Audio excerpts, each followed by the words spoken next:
My wife came home sick. Her lover's wife read the medical results.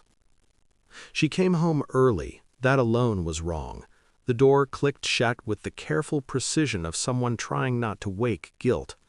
I was standing at the sink, staring at my own reflection in the darkened glass. When I turned, she was already leaning against the wall, pale, breath shallow, eyes refusing to meet mine. "I don't feel well," she said. 3 words, too rehearsed, too clean.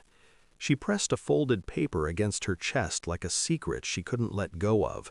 Her hands were shaking, but her voice stayed calm, almost professional. That's what scared me. I asked if she needed water. She shook her head. I asked if I should call a doctor. She flinched. That's when I noticed it, the smell of antiseptic clinging to her clothes. Hospitals have a scent. You don't forget it once you've lived long enough. She moved past me slowly, every step measured, as if her body was a lie she was carefully maintaining. I followed her with my eyes, counting the distance between us. 3 feet. 2. 1. She stopped at the hallway mirror. She didn't look at herself. She looked at me. "I need to lie down," she whispered. Not, "I'm sick," not, "I'm scared," just distance. When she disappeared into the bedroom, I noticed something else. Her phone buzzed. Once. Twice. I didn't touch it. I didn't need to. Some instincts don't scream, they go quiet. And when they do, it's already too late.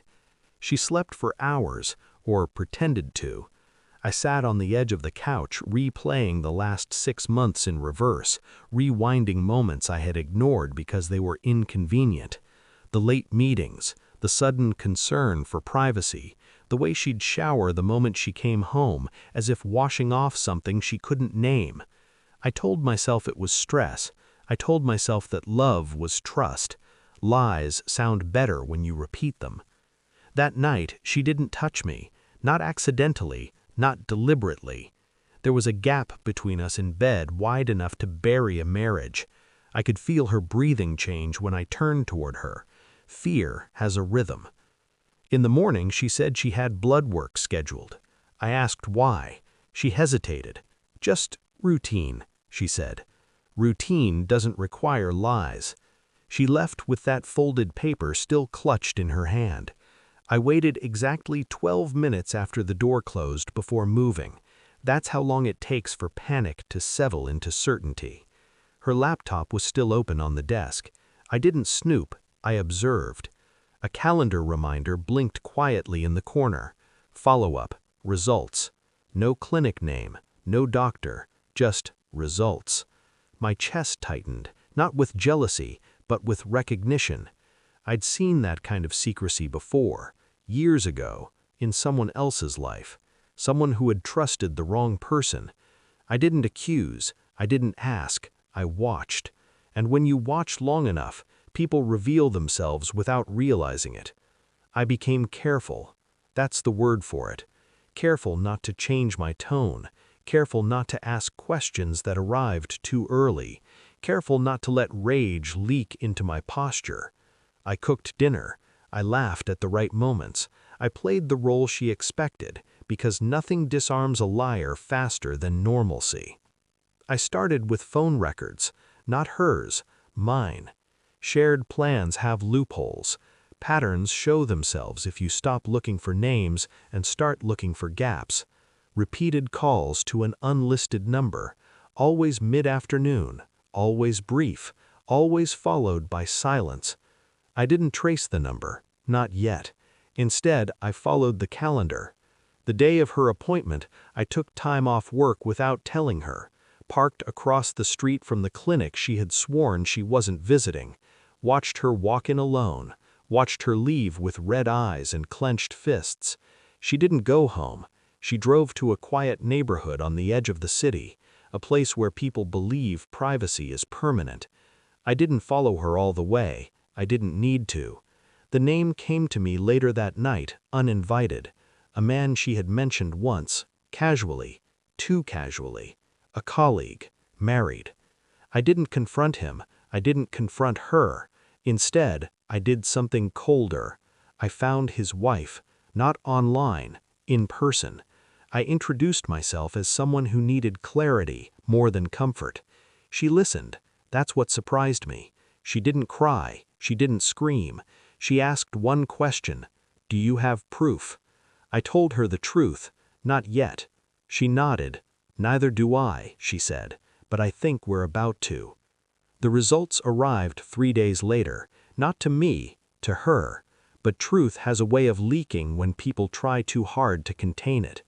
She sat at the kitchen table, staring at the paper like it might dissolve if she looked away. I poured coffee. The smell made her nauseous. Another detail. Another confirmation. The phone rang. She didn't answer. I did. It was a woman's voice. Calm, controlled, familiar now. I think you should see this, she said. An hour later, she was sitting across from me. My wife stood frozen in the doorway. The paper slid across the table. Medical terminology, dates, correlations that didn't require imagination, just honesty. Her lover's wife had read them already, and she understood exactly what they meant. My wife's knees buckled. She didn't deny it. That was the most brutal part. She whispered his name like an apology that came too late.